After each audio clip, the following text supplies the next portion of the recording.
Friends, આપણે ચૂલા પર આપણી રસોઈ બનાવવાની છે.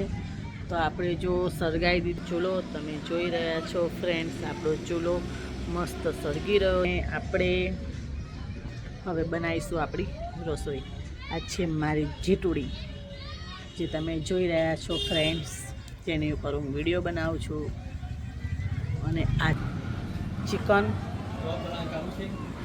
એમાં આપણે ડુંગળી મીઠું નાખી દીધું છે, અને આપણે એને કરીશું બોઇલ. આ છે અમારા આશીષભાઈ, એ જોવા આવી ગયા છે કે શું બનાવે છે. તો હવે અમે બનાવીશું ચિકન ફ્રેન્ડ્સ. તો ચલો આપણે એને બોઇલ કરવા માટે મૂકી દઈશું. હવે આપણે એને બંધ કરીને થોડીક વાર રહેવા દઈશું, એટલે એ એકદમ થોડુંક બોઇલ થઈ જાય. પછી આપણે એનું બનાવીશું ગ્રેવીવાળું સરસ મસ્ત ચટાકેદાર તીખું શાક. તો ફ્રેન્ડ્સ, વિડીયોમાં મારી સાથે બન્યા રહેજો કે આપણે ચિકનનું શાક કેવી રીતે બનાવીએ છીએ. ઓકે ફ્રેન્ડ્સ, તો હવે આપણે આપણા મસાલા લઈ લીધા છે ફ્રેન્ડ્સ, તમે જોઈ રહ્યા છો. આપણે લીધું છે જો આ લવિંગ અને મરિયા છે, લીલા મરચાં, ડુંગળી, લસણ, આદું અને ટમેટાં. આપણે આની ગ્રેવી કરવાની છે, અને ગ્રેવી કરીને આપણે હવે આમાં આપણે એને પીસી લઈશું ફ્રેન્ડ્સ. ચલો હું તમને બતાવી દઉં.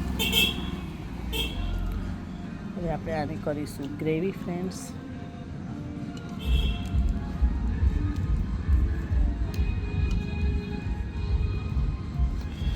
ફ્રેન્ડ્સ, આપણે જ્યારે ચિકનનું શાક બનાવતા હોય ને ત્યારે ટામેટાં 1-2 તમે વધારે નાખો, કારણ કે ટામેટાથી છે ને ચિકનનો સ્વાદ બહુ સરસ આવે છે ફ્રેન્ડ્સ. તમે જોઈ રહ્યા છો, આપણે અંદર બધું નાખી દેવાનું છે ફ્રેન્ડ્સ.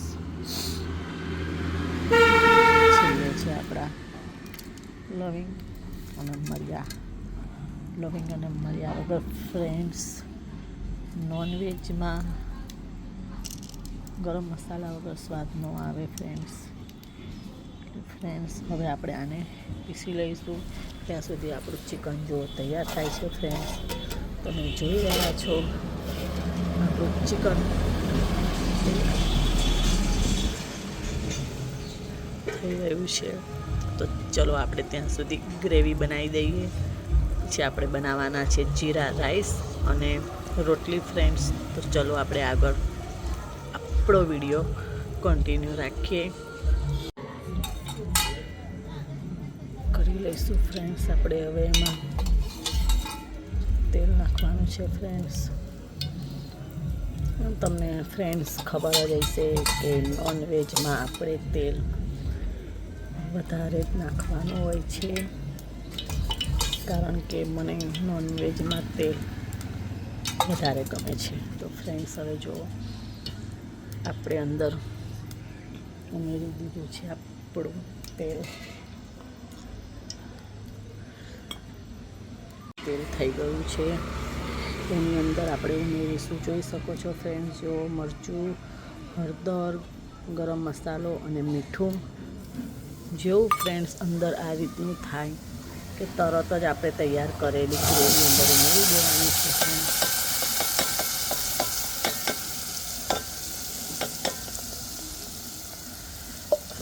આપણે આપણી ગ્રેવી અંદર ઉમેરી દીધી છે, તમે જોઈ શકો છો ફ્રેન્ડ્સ.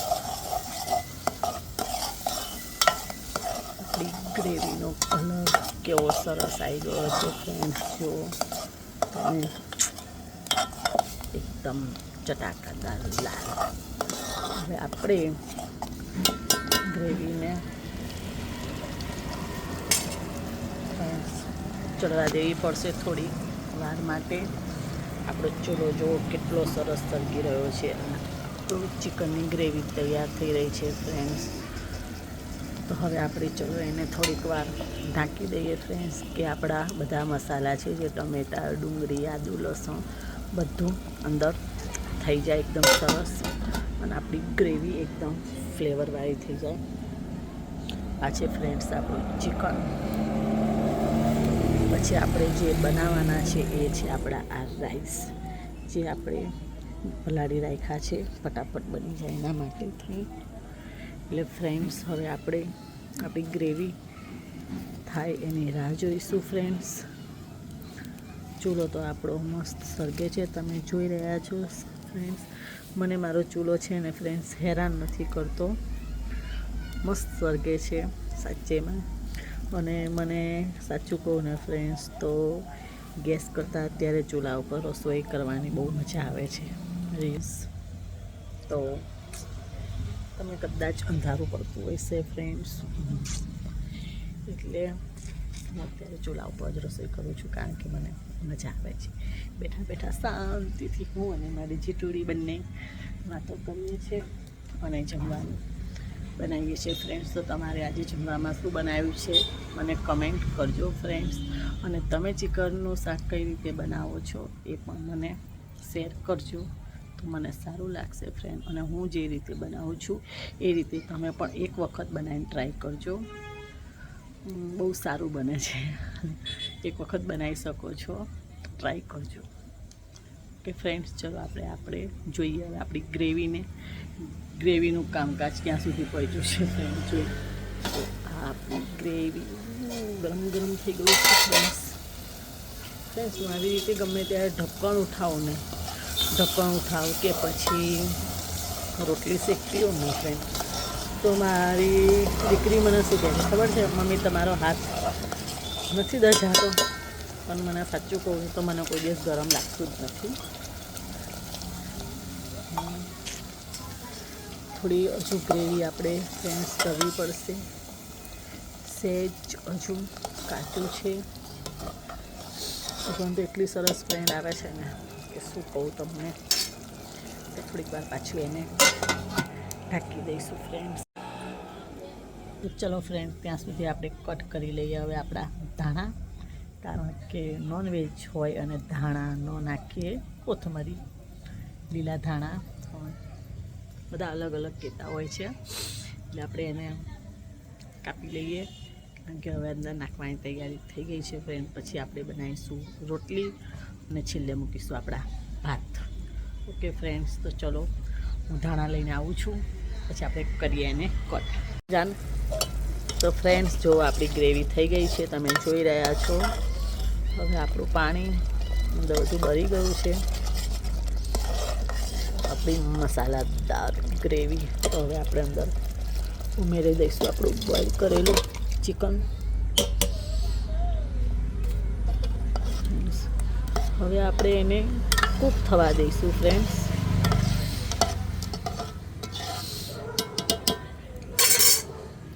જ્યાં સુધી બધા મસાલા અંદર મિક્સ ના થાય ત્યાં સુધી.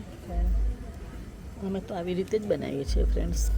કાચી મને નહીં ભાવતી, કાચીની સબ્જી મને નહીં પસંદ આવતી, એટલે આવી રીતે જ હું બનાવું છું. આપણે રસો થોડો જાડો જ રાખીશું. હવે આપણે ફ્રેન્ડ જોઈ રહ્યા છો આપણી સબ્જી કમ્પ્લીટ તૈયાર થઈ ગઈ છે. આપણે તેને કરી દઈશું બંધ અને 10 મિનિટ માટે તેને કૂક થવા દઈશું, એટલે ગ્રેવી બધાનો મસાલો અંદર મિક્સ થઈ જાય અને આપણને ખાવામાં સ્વાદિષ્ટ લાગે એના માટે થઈને. પછી ફ્રેન્ડ્સ આપણે રોટલી બનાવી દઈએ, પછી છેલ્લે આપણે મૂકીશું ભાત, કારણ કે ભાત થતાં તો એટલી વાર લાગશે નહીં. ત્યાં સુધી આપણે હવે